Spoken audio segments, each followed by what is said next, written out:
안녕하십니까 성도 여러분, 최성수 목사의 말씀 묵상 시간입니다. 말씀 묵상은 그리스도인의 온전한 예배를 위해 서로 세우는 교회에서 제공합니다. 오늘 묵상 본문은 마가복음 12장 28절로 44절까지의 말씀입니다. 하나님 사랑과 이웃사랑 그리고 그리스도, 이 제목으로 말씀을 묵상하겠습니다. 모든 계명 중에 첫째가 무엇인지 묻는 말에 대답하시면서 예수님은 내 마음을 다하고 목숨을 다하고 뜻을 다하고 힘을 다하여 주 너의 하나님을 사랑하라 하신 것과 내 이웃을 내 자신과 같이 사랑하라 하신 것이라 말씀하셨습니다.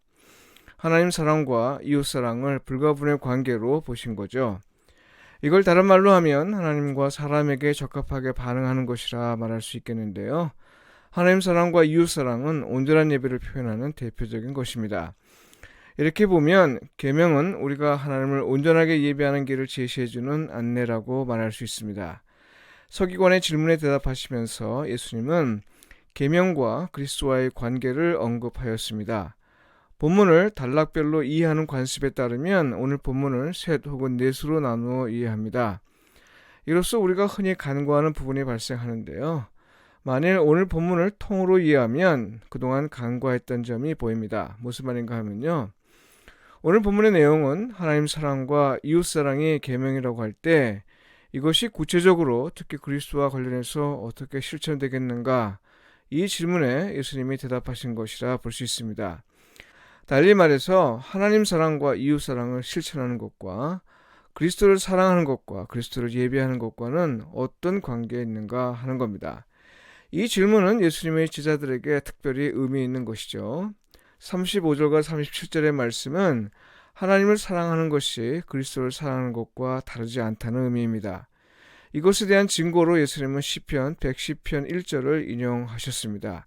그리스도는 다윗의 혈통을 따라 태어났으나 그의 죽음과 부활 그리고 승천하심으로 인해 이제는 하나님의 아들로서 다윗의 주로서 통치하시는 분이다, 이 말입니다. 이건 무슨 말이에요? 네. 하나님을 사랑하고 이것을 최고의 계명으로 여기면서 그리스도를 사랑하지 않고 또 예배하지 않는 건 옳지 않다는 말이죠. 이로써 예수님은 그리스도가 하나님의 아들임을 밝히셨습니다.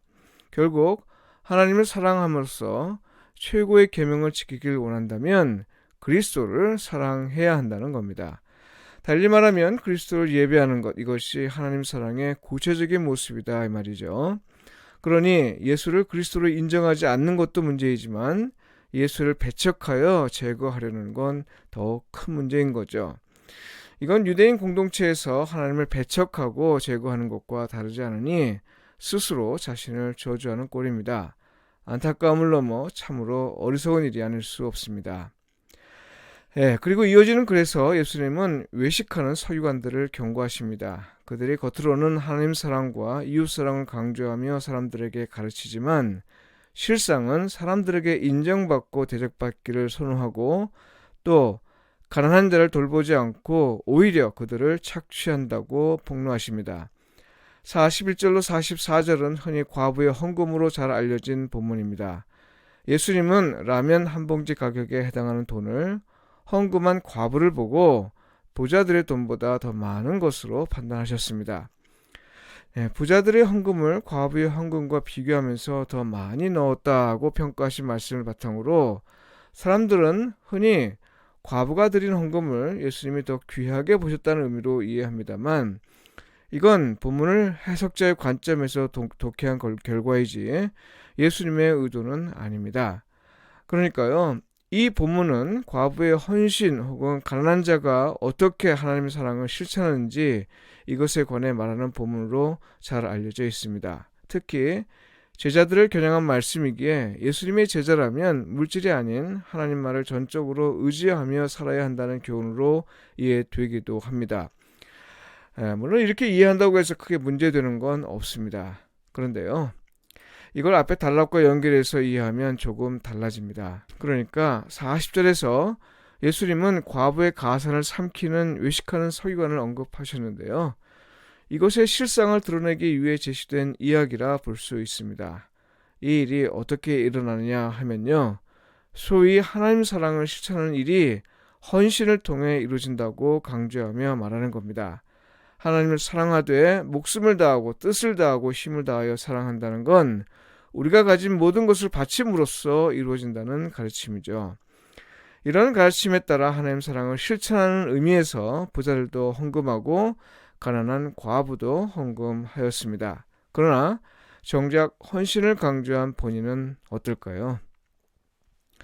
예수님이 풍족한 중에 바치는 부자의 헌금과 가진 것 전부를 바치는 과부의 헌금을 비교한 건 그들의 가르침이 어떤 부정적 결과를 가져오는지를 드러내신 겁니다. 부자와 종교 지도자들은 많이 들여 헌신의 진정성을 보이며 헌신을 말하지만 실상은 그들이 가진 재물 중 일부에 불과한 것입니다. 그러나 과부의 헌금은 가진 것 전부를 드리니 앞으로 살아갈 일이 막막해집니다. 이런 과부는 오히려 공동체의 돌봄을 받았어야 했을 겁니다. 드리고도 조금은 여유가 있어야 했는데 그럴 여유도 없는 상태를 예수님은 주목하신 거죠. 돌봄은커녕 헌신을 강조하면서 모든 걸 바치게 하는 가르침을 통해 그들은 과부의 가산을 삼켜온 겁니다. 이게 그다지 특별하게 여겨지지 않는 건요, 오늘날에도 여러 교회의 설교에서 종종 들을 수 있기 때문입니다.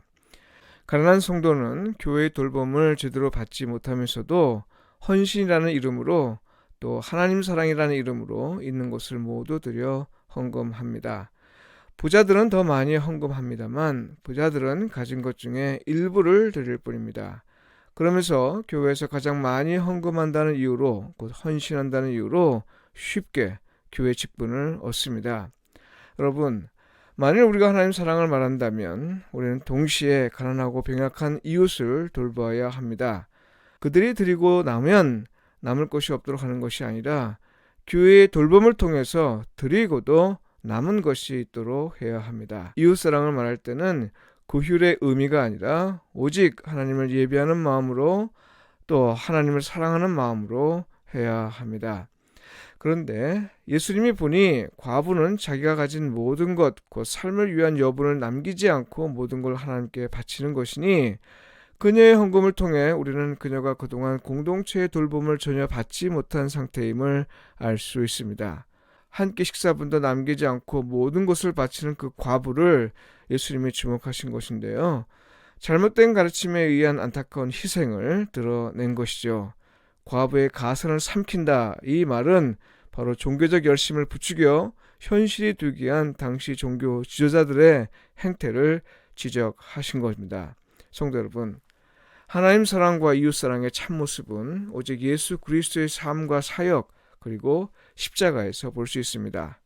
오늘도 주 안에 거하시면서 하나님을 사랑하고 이웃을 사랑하되 그리스도 안에서 그 사랑을 발견하고 또 실천하는 일에서 성령님의 인도하심을 받으시길 바라고요.